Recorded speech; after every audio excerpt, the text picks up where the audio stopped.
Hi, everybody. DJ Yoakley with you for one of my favorite times of the season. It is going to be our Coach's Corner, and it is my good friend from a long, long time ago, Mr. Frank Giordano, the head coach of the 16U Knightline team. Frankie, how are you, brother? Excellent. Good. I love hearing that. Obviously, you're a little bit better than most, sitting 7-0, top of the standings as we speak.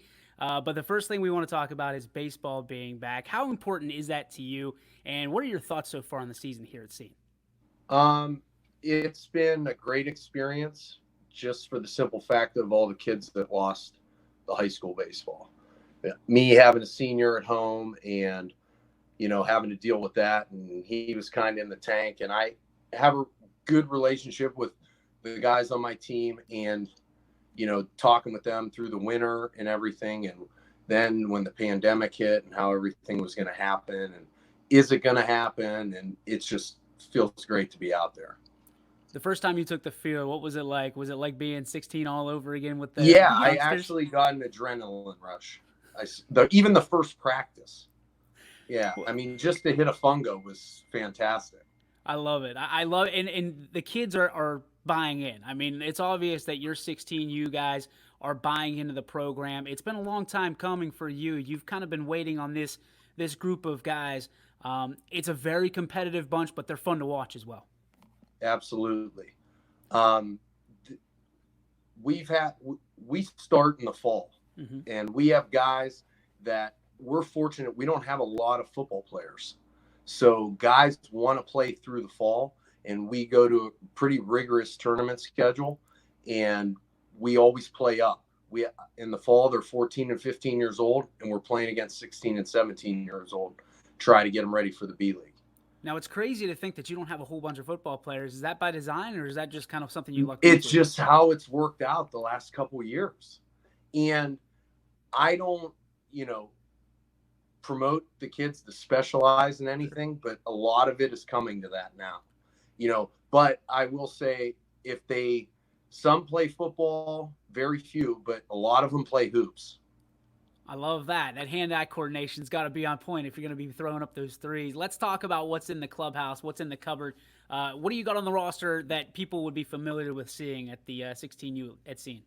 Uh, our pitching staff, anchored by obviously Jake Coral and Guy Young, both returners. Um, I mean, you can't say enough about them. Uh, Day one of the season, they were ready to go. When all this stuff was going on with the virus and not being able to get practices or anything, they were finding catchers. They were going out. They were getting their work in. And game one, they were ready to go. I mean, absolutely. And then Mikey Shortino's back this year. Big stick, plays the game the right way, like his hair's on fire. And I just can't say enough about him. Total all hustle. Um, Anthony Butto was on our roster last year, tore some cartilage in his knee, didn't play a game, but palled around, came to the game, sat in the dugout, was that type of kid. And, it's now he's getting to put his product on the field, and it's good to see that. And then our biggest, acquisition this year so far was Gavin Schrum playing shortstop. He was a travel ball kid, goes to Warren JFK, and then we got him on the roster this year. He's really helped out. He's 5'3", plays the game like he's 6'3". Now, I've heard a I lot of mean, good things about Gavin. I mean, talk to yeah. this is a great group of kids that when you talk to coaches that are at the 16 or the 18U level, they talk a lot about chemistry. What have you done to get that chemistry built back into these young kids? It's I can't say this enough. It's not what I do. It's that's last. It's the kids. Mm-hmm. You got to get the right kids that fit together. And I think the chemistry is built because we travel in the fall and we're together the whole fall season. We have the winter workouts. The kids are around each other most of the year, except when they break for their other sport or whatnot. But it starts then. And like I said, we got a good group of guys, and the kids are the best recruiters. I know I jumped ahead a little bit, but I don't get a Gavin Strum if it's not for Anthony Masucci, who's another Trumbull County kid, and they played together a couple of years ago on a travel team, and stuff like that.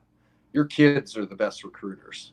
They really are. I mean, they like playing with each other. They go out and they get it. It's kind of like being a mini NBA in some regards, as they can go get the guys they want to play with. Absolutely, you're exactly right. I mean, that's what it is. Like I had my son used to go to Austintown. That's how I got that Austintown connection. I went to Fitch, Coach Paris at Fitch. I actually played for him when I was in high school. It goes back a way. When you look at how things have been different this year, obviously COVID turned everything on its head. All the plans that we had, it just kind of laughed at. How have things been different at Youngstown Class B when you cross the park at Scene Park? Obviously, there's social distancing, but how have things been different on the field, and maybe what things have stayed the same? I guess. Everyone's going to say the time limit, right? Everybody, but in a way, it's going to help you and it's going to hurt you in some games. It's just a fact. Now, I kind of like it because when you're the next game coming up, you don't have that long wait and your guys sitting around, especially when you're playing in a doubleheader on the weekends. When you're starting. You're there an hour before the game. You go through the same pregame routine, and you're starting at that time. And it's easier to get into a rhythm that way. So when you're looking at from the time limit on the field, I mean, you guys hustle on and off constantly. That is leadership. I mean, that's something that is top down. I don't care what you say. It's something that you preach constantly about getting on and playing like there's always somebody watching you that's going to give you a scholarship or give you a ticket to the big leagues. What is it that you're seeing that from the first week to the second week, there's been a major jump in time limits against now everybody seemingly, for the most part, getting their games in? Well, that's something we've preached in the meetings and hustling on and off. And, I'm that guy. I don't sit on a bucket. Because I don't want to be that guy sitting on a bucket telling a kid, hey, you got to do this, you got to do that. I need you to hustle as I'm sitting on my bucket. Personal preference. Yeah. I still run to the third base box when I'm coaching. Just, as soon as you step on the field, you're hustling. And I want to convey that message to the kids at all times. Well, the next time I see you going to third base, I'll make sure I pop the timer for you and make sure. Yeah, it's a little slower than it used to be. Let's talk about excitement level. You're a naturally excitable guy. You said you had the adrenaline was going the first practice. What have you seen in the dugout from these guys just chomping at the bit to get to the batter's box? I mean, when you're playing at this age, it's because you love it. So, I mean, they could not wait to get out there. I mean, it's day in and day out. They're texting me, calling me, when we doing this? When do you think it's going to start? How's this going to happen? And I just, talking with guys in the league over the, through all of this, they were pretty optimistic, and I try to be optimistic too. Even through the high school season, I was like that because of my own son, just trying to stay positive and, but once they got out there, I mean, they could not wait. I mean, unbelievable. And it makes you appreciate it more. It sure does. Now, my add-on question to that is, do you like the condensed format now that you're living it a little bit better because that excitement level is there, and then, baseball season's going to be gone before we know it. So do you enjoy this, or do you wish you had the 3 months back of normalcy? I mean, obviously you can't have enough, so, but you have to be grateful for what is given to us and, what we're allowed to do in these times. Let's talk about your offensive producers. You guys are a perfect 7-0 on the season. You're obviously getting it done defensively because you have the lowest run against in the entire league. Talk about Mikey Shortino a little bit. I mean, he's batting .444. The kid is absolutely raking right now. But you've got an on-base percentage as a team that is through the roof. You guys obviously believe in having base runners. Yes. When a kid's struggling, everybody, the first thing they say, what's wrong with my swing? It's never your swing. It's your approach. No doubt about it. These kids are old enough and they're playing in the B League because they know how to swing a bat. Mm-hmm. All right. So you got to get a good pitch to hit and take your chances that way. So we've been very disciplined at the plate. We don't swing at a lot of bad pitches, and that's been the cause for our on-base percentage to be so high. On the flip side of this, you have some unbelievable pitching. You named Jake Coral and Guy Young. You also have Anthony Masucci, Gavin Schrum, Drew DeShields that are on your pitching staff, and you guys are lighting it up. I love watching Jake Coral pitch in person because he's a big frame boy that loves pounding the zone. What's it like? What's the tempo like in the dugout before these guys get out there? I mean, what are you telling them? What's your staff telling them? And how fun is it to watch these young men? They are so regimented. They go through their routines. I don't even have to say anything to them. They know. We get to the park, the first thing we do is take BP. The catcher and the pitcher always hit first, and then they go do their thing. You know, they're old enough now where they have their pregame routine, and I just let them go. And, you know, I have Kenny Missick on he's helping out. It's pretty good arm pretty good arm from the B League. And he's okay. He's pitching in college, knows the game. And I reached out to him, and he came on, and it's been fantastic for the guys. I love seeing that.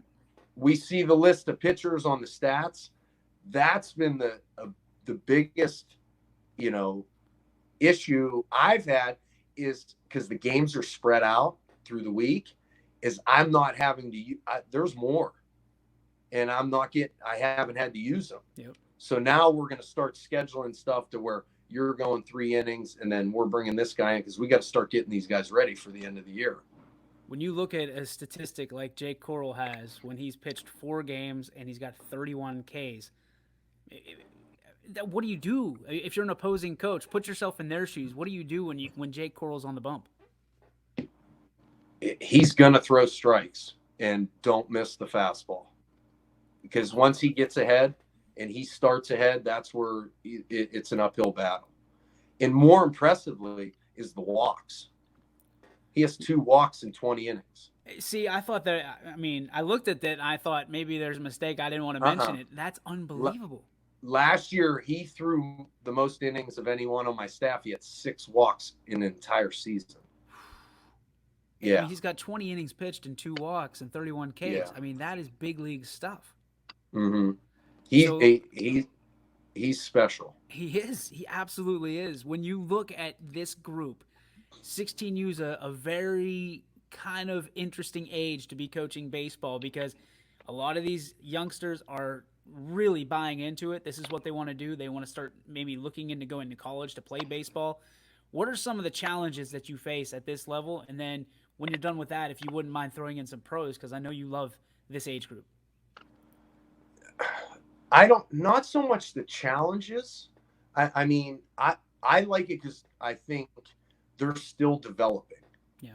You know, when they're 15, you know, it's the 15 coming up to 16U is the biggest jump. Yep. Because you go from 14U to 16U. Now you're starting to face high school pitchers, you know, guys that are in the rotation for their high schools. Yep. They, you know, just like we faced Tino Campoli last night, absolute stud. And he's a dude for Shenango, you know, so you're facing dudes. It's not, you know, pony anymore where you're just facing another kid in 7th grade or 8th grade. You're facing guys that are, you know, top end guys in a lot of rotations across, you know, the 5 counties. I love that. Facing dudes. Nothing. That is the perfect synonym. Just in a nutshell, that is exactly what you're looking to do. Facing dudes. All right, Frankie, we're going to try something for the first time here. We're going to call it the 7 Innings of Questions Challenge. These are random questions that we've come up with that I'm going to throw at you. They can be as simple as one word, or you can elaborate if you see fit. So, number 1 is going to be the last funny video you saw on the internet. I just watched a video on Barstool from a girl. It had to be a prank. She was jumping off the high dive, in a diving competition and just did a belly flop. It had to be a prank. She couldn't have tried to do that. All right, inning number 2. What do you do personally to get rid of stress? I work. I get up early and I go to work. That's my biggest stress reliever. Now you're a business owner as well, right? Yes, I'm a tile contractor. I set tile for a living, and my job's mindless to me, and it's very easy to me. You can do a free plug here if you want. We're not going to charge you advertising. If you no, nothing like that. It's just it allows me. I'm self-employed. It allows me to have this part of my life too, coaching baseball and other sports as well. That's awesome. Number 3, what is something that nobody knows you're obsessed with? Oh God. I wouldn't say nobody, but I'm a really big music fan. Like real big. Okay. I've probably been to 1,000 concerts in my life. What's the number 1? What's your go-to? My favorite band of all time? Yep. Tool. Okay. All right. I can get behind that. Yeah. I didn't know what to expect. I didn't know if you were going to throw Beatles at me or Garth Brooks. Or Taylor Swift. Listen, I can get down with some T Swift. Yeah. I got 2 girls at home now, so that's all they listen to. I dig that, the obsession with music. All right, 4. This one's going to be a little difficult in the 4th inning. What are 3 words that best describe you? Oh my. Just 3 random words? 3 words you think describe you. If they were on your tombstone, what would it read? It'd have to be tough, stubborn, and relentless. Love it. I love it. 3 good ones. All right, here is an easy one. What would be your perfect weekend, Frankie? 2 doubleheaders at Scene Park. Love it. So an add-on question at that. Scene Park celebrating 25 years. What makes Scene Park so magical? I played down there the first year it was open. It was my 15-year-old season. Do you still get the same bubble guts that you do today? Yeah, it was awesome because I remember we played at Pemberton and then going down to Scene Park, and it was just, it's the most beautiful facility around. And I still remember being a young kid and, the Connie Mackby going on, and Bob Seen would ride up in his golf cart and hand you $10 and say, "Hey, will you shag foul balls for me?" What team did you play for that first year? They were called the Steeltown Bandits. Steeltown Bandits. We've come a long time. We talked about it the other day on the show. There's been a ton of team names coming through there. A lot of local support. It's awesome. Knightline now is the uniform you wear. It's been great for the Valley on so many different fronts. All right, we are headed to the 6th inning. What do you think of tattoos, and do you have any? I have several, and I probably wouldn't have gotten them now, but they're all under a T-shirt. No one knows. All right, 7th inning. Here it is. Your final question. What is the most useful thing you own? Got to be my van. Your van? People poke fun. I'm driving down to Scene Park in my work van, but hey, that's my office. I love it. I got all my baseball stuff, all my work stuff. That's my office. That's awesome. Frankie Giordano, the head coach of the 16U Knightliners. Frank, thank you so much. I appreciate your time, and as always, everything you do and all your support of YSN, my friend. Thanks, TJ.